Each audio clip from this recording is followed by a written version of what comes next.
നിങ്ങൾ 3-4 പേരോ ഒരുമിച്ചിരുന്ന് പ്രാർത്ഥിക്കുന്ന കാര്യം നടക്കും, തരും. എന്താ അതിന്റെ കാരണം പറയുന്നത്? 3-4 പേരോ ഒരുമിച്ചിരിക്കുമ്പോൾ അതിന്റെ മധ്യേ ഞാനുണ്ട്. 3-4 പേര് ഒരുമിച്ചിരുന്ന് പ്രാർത്ഥിക്കുന്നത് നമ്മുടെ കുടുംബങ്ങളിൽ ഏതാ? കുടുംബ പ്രാർത്ഥന.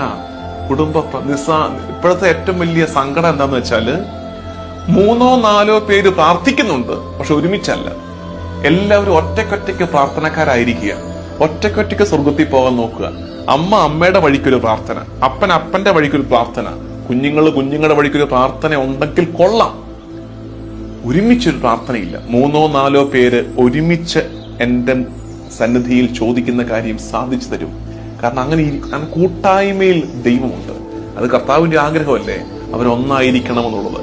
എവിടൊക്കെ നമ്മൾ വ്യത്യാസങ്ങൾ മറന്ന് ഒരുമിച്ചിരിക്കുന്നോ അതിന്റെയൊക്കെ മധ്യേ കർത്താവ് തമ്പുരാൻ ഇറങ്ങി വരും എന്നോർക്കണേ.